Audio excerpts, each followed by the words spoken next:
very good afternoon to my lecturer and my fellow friends. So today, me, myself, Sharwi, Chuyun, and Irene, we're going to talk about the case study of our Harley Davidson. So now I will run through you about the background of Harley Davidson. And we can see that Harley Davidson was established in March 1991. So it is also a parent company which operates in two different business segments. Which the first segment is as known as Harley Davidson Motor Company. Basically, they are in charge with the design, manufacture, motorcycle parts, accessories, and general merchandise. They also conduct sales and manufacturing of cruiser and touring motorcycles. They have business across 97 countries across the world. But now, in the current update, is they are in almost 100 countries with 1,400 dealerships. As for the financial services, what they do is they basically provide retailing, financing, and insurance, which is related to the programs toward its dealers and retail customers. And also, they also provide insurance package to both dealerships. So this is basically what the background of Harley Davidson. So now we're talking about the SWOT analysis. You can see the strength. Harley Davidson has a very strong brand image and high customer loyalty. This can be seen when their strong brand image came when they create awareness of the brand between its customers as well as the non-riding public over extensive ranges of product for the enthusiasts by licensing the name of Harley Davidson. How they maintain their trust is among them. They have a voluntary recalls, and we can see that if customers have any issues, they can bring back the product to the manufacturer itself. And we can see the company have initiated almost 24 recalls in the past 3 years. As for weakness, Harley Davidson only relies on third-party suppliers in obtaining raw materials and deliver components parts. So now the company is experiencing certain supply problems which is related to the raw materials and also components which has led to the pricing and unfavorable delay in the services and also poor quality. As I read in the article, in the annual report 2016, in some situations, they only rely on a single supplier which has affected their manufacturing. And third is opportunity. Now the opportunity is a global expansion, so they can open new markets overseas by establishing more dealerships in Asia and Latin America. And we can see that in Asia, for example, in Malaysia, they only have currently only one dealership. So it will be a great opportunity for them to expand here. And also they can outreach customer segments for women, young adults between 18 and 34, for the African American and also the high speeds. As for the product diversification, they can do is product diversification and service expansion, which can increase business. They can diversify their products by broadening the product mix, which includes the motorcycle and other related products. For example, they can come out with sports bike for the young adults. Also, the company can start to introduce new range of touring motorcycles, which tag with the Project Rushmore label. As for the tracks, they have two main tracks, which is first the external changes.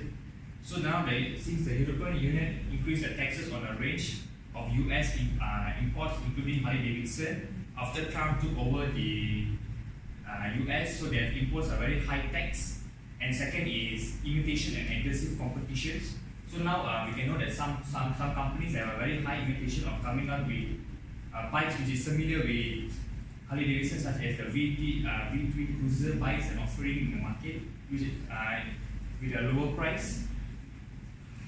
Now I'll pass to Wei for the motorbike. Okay, according to our research, we found that Harley Davidson is currently competing with lots of well-established motorcycles, such as Suzuki, Yamaha, Trump, and also Norton. Okay. The bargaining power of suppliers for Harley Davidson is low because Harley Davidson actually produces a low volumes of products, and they also have a limited business plans. And also, due to the reason that they have fixed suppliers and they don't collaborate with many suppliers. So the suppliers out there basically have a low control towards the distribution of products and sales of goods. And their supplies of parts in Harley Davidson is stable. This causes the suppliers to have a big force in imposing demands towards the Harley Davidsons. And as for the bargaining power of buyers is high for Harley Davidson because the Harley-Davidson is basically a customer-oriented company, and it basically is very prioritized on their customers because they are aware that customers have a strong influence power which can brings impact to the company. And if the bargaining power of buyers is low for Harley-Davidson, it will result to customers can actually easily switch to brands which are more affordable. And the threat of substitute is high because nowadays there are a lot of transportations which are cheaper for the customers to reach their certain destinations. It is not necessary or it is not a need for the consumers to own a Harley-Davidson bikes to get them to destinations. And the switching costs from Harley-Davidsons to public transportation will be low. And the threat of new entrants is low for Harley-Davidson because in the motorcycle industry, the startup cost is very high, and also the raw materials and R&D cost is very expensive. So a new entrance company couldn't enter into the market and compete with the existing market, such as Harley-Davidson. And also because the price elasticity of motorcycle industry is high, as I mentioned, it involves a very high cost and those material and R&D costs. So also this causes customers will be more sensitive to price changes, and due to the reason of this, the new entrant does not have enough capital to actually offer a cheaper price of products to the customers. Like the existing, compared to the existing company like Harley-Davidson, they have much more capitals to do that. So now we'll explain about the real agencies of Harley-Davidson. So these are the few internal resources that we have do research about. So now I'm going to evaluate one by one of the internal resources of Harley-Davidson. The first resources will be the brand and customer loyalty, and we find out the result is temporary competitive advantage.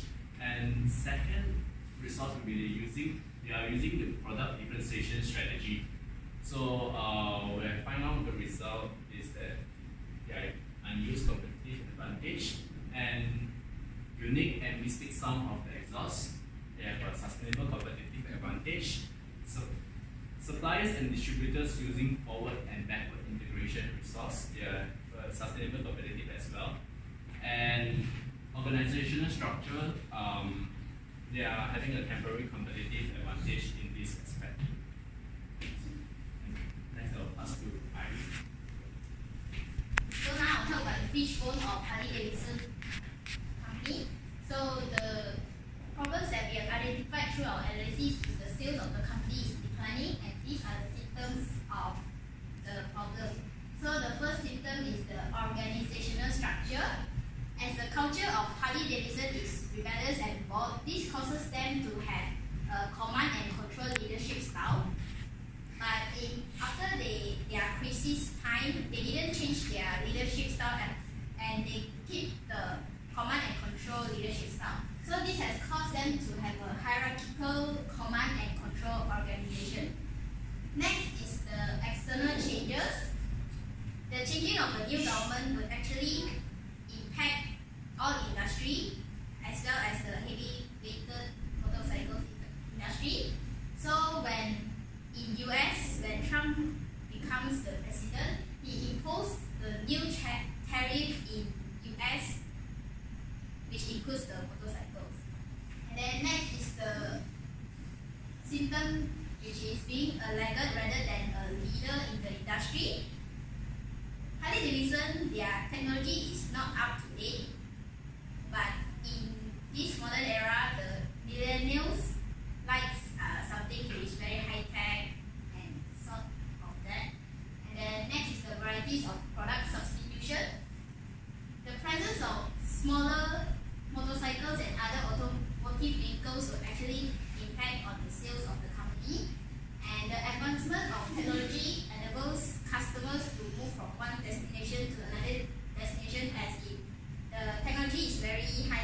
on, the IT people, they can actually develop applications such as Uber, Grab, and then consumers can actually just use their smartphones and book a private car to move from one destination to their desired destination. Next is the objective and strategy for short term. So the objective for our short term is to increase the sales of merchandise products, which is such as bags, clothes, by 50% at the end of April 2019.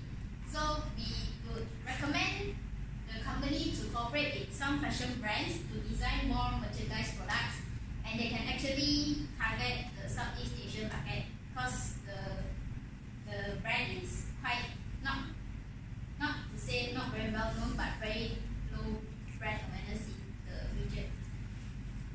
And the merchandise products that they have is actually those leather boots, which only the riders would purchase them to make them look cool.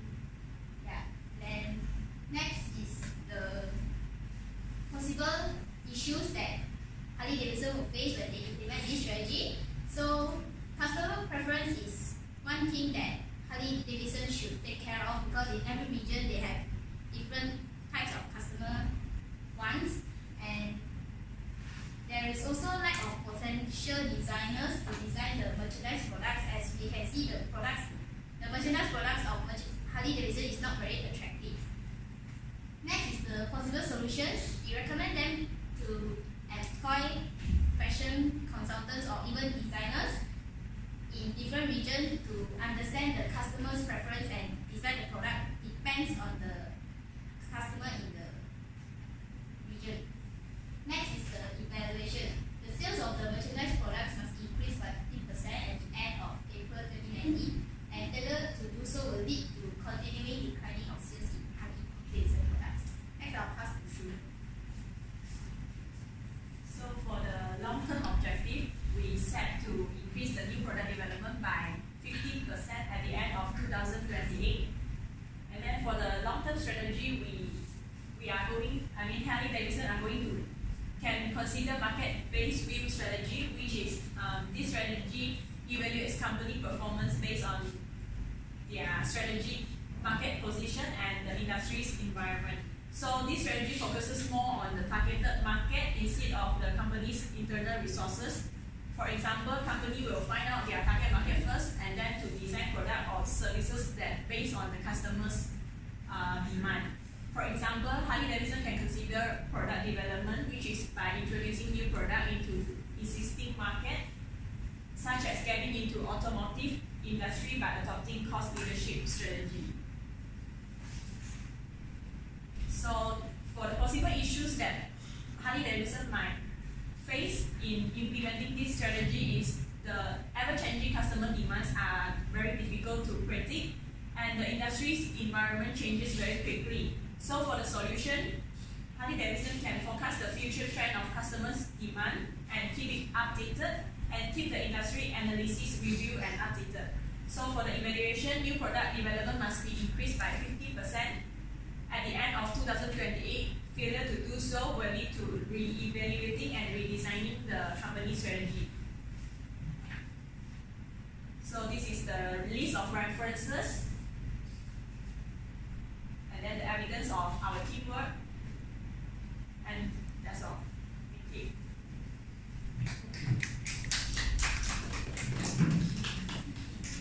Let's start with my first question, first presenter.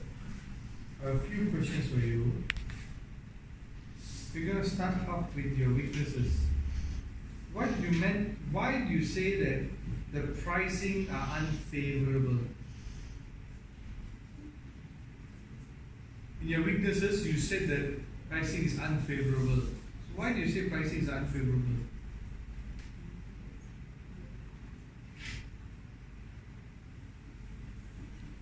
The pricing are unfavorable.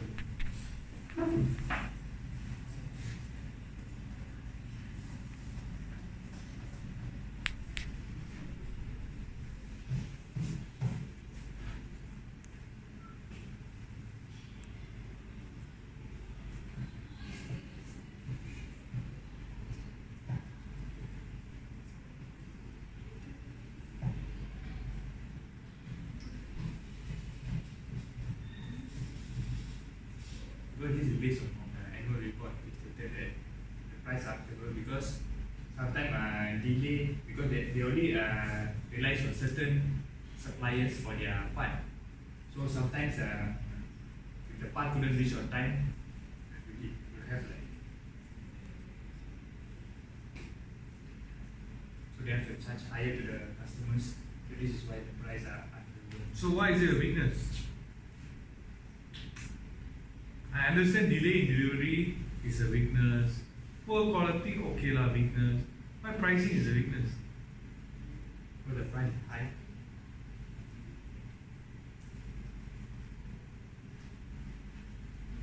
Okay. So price is high is weakness. So if I say Apple's weakness is the price. I think he meant by this one is the point is actually talking about the Harley Davidson. They rely on third party, but actually they have a fixed number of suppliers, not a lot. So maybe when they couldn't get their parts or goods, so they will rely on the third party. So maybe the third party will charge them higher. No, that one I understand. The cost will be higher. The question is pricing is unfavorable. That's the part I don't get it.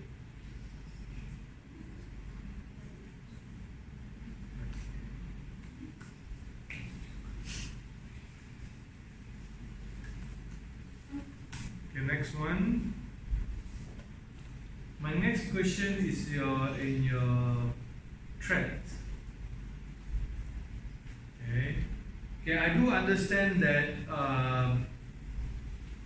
I do understand due to the new tariffs, changes in the regulations, the prices of Harley Davidson have to be pushed up.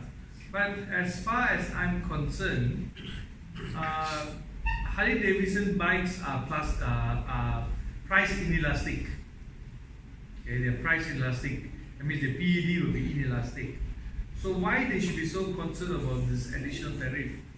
The demand for the goods will still relatively still be the same, since it's going to be inelastic.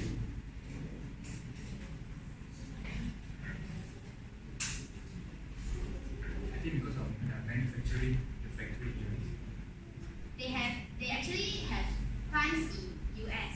Okay. So they are very concerned about this, and they are planning to move the factory, the plant out of US to save up the carry costs. So wait, now they're in US or they're in European Union? Who increased the tax? Europe or US? Actually, it's both ways. Actually, it's a retaliation between the Retaliation between them, okay. Yes. So no, my question is this. I know tariffs is going up. It will increase the cost of PED, increase the cost of Harley Davidson.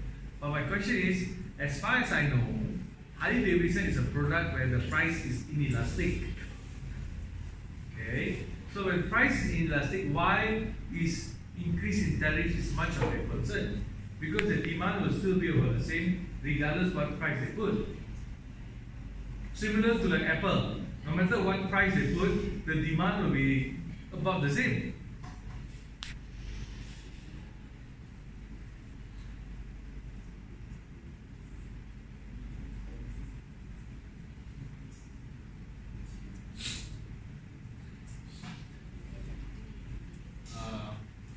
Because Harley Davidson is actually they try to aim for the younger millennials market, and because the millennials market is actually like not very well for Harley Davidson, and also because of the tariff and the price increase, so it's like Harley Davidson we're going to lose this particular market because originally they already like most of their consumers is between like those baby boomers, yeah. So it's like so now basically Harley Davidson is trying to aim for a new market, and I think because this tax, this tariffs will affect them from. Okay, now I have another question. Where did you get the evidence that Harley Davidson is trying to target millennials?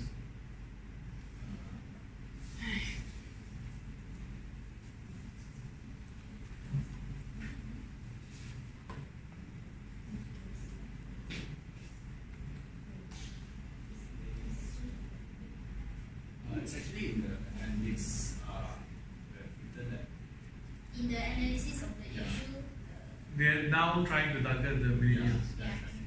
you can see as being laggard rather than a leader in the industry. There is a point that states millennials is a tough audience as they prefer bikes which are smaller. Okay. Now, second presenter, I have a question for you. On your bargaining power of buyers, Yes. okay, I always see Harley Davidson as a luxury product. Okay, so usually luxury products, bargaining power of buyer is low, but you contradictory say it's high. So I want you to explain to me, luxury product is a luxury product. So why do you think the buyer power is high? Because there are actually a lot of substitution for Harley Davidson. So it's like customers can actually, especially like what I mentioned, like previously I mentioned, like especially like young millennials, they actually can, if Harley Davidson is giving, I mean the bargaining power is low, so the millennials can actually easily switch to other brands like those other Asia brands like Suzuki, Yamaha, Kawasaki, those, because they are actually more price affordable and it's better. Also, they are also quite a reasonable performance also. That means if bargaining power is high, that means they can easily switch. Yeah. So bargaining power is low, it means they can. What is bargaining power buyers anyway? Can you define it?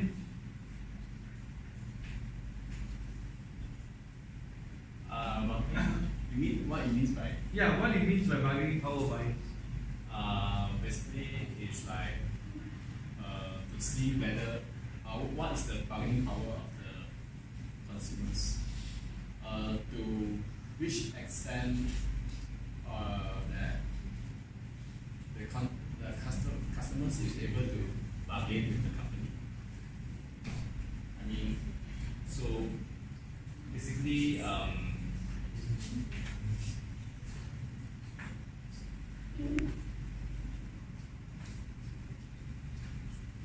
so the buyers will actually affect the price of the products because it depends on how the company is trying to focus. So, like for example, Harley Davidson is a company who they are more focused on their customers because they actually believe that customers can actually influence the company sales. Next question. Let's go to your Brio. I'm looking at your second one using product differentiated strategy. Harley Davidson, the brand name is already trademarked. Correct? Now why do you say is it difficult to imitate? You say no.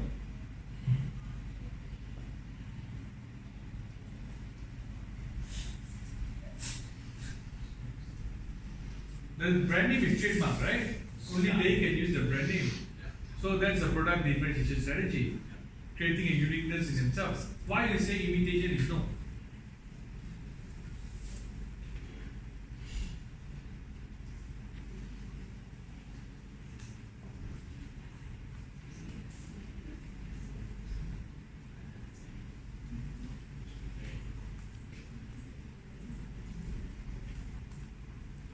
Oh, I think we lose sight on this part. The trade. Yeah, the trademark.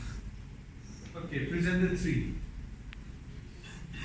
Presenter 3, from your presentation, I don't get it. Do you view Harley Davidson as a mode of transportation? A mode of transportation? Like takes you from location A to location B? Or you view Harley Davidson as a lifestyle?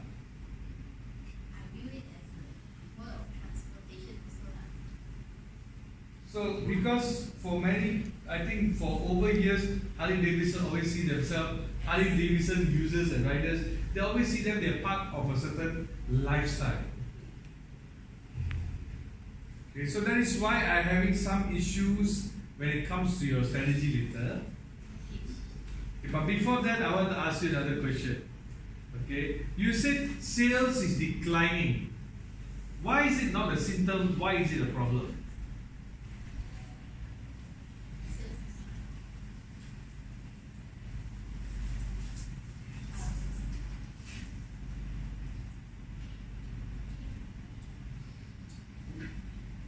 It's a problem because actually the symptoms is all related, can cause the sales of the company to decline. Like if they have a lot of product substitution and certain changes of the industry, the environment, then they are not being a leader in the industry. Okay. Then one more question. What is laggard?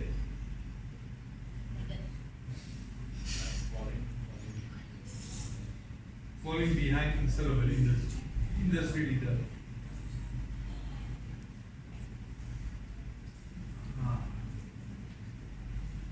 Okay, now coming to the last presenter.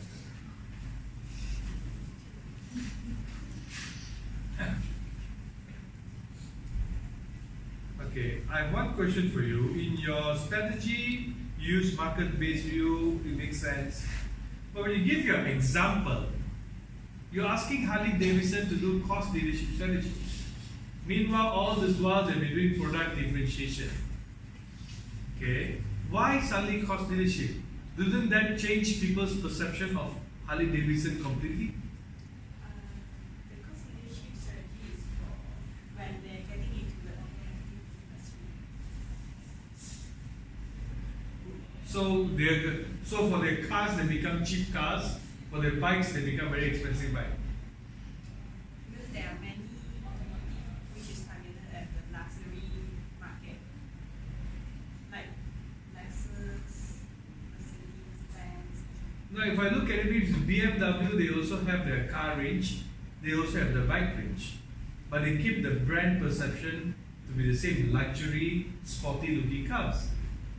But I think they are just, if they want to get into the automotive industry, they are just started so that they could not have many capital to get into the luxury.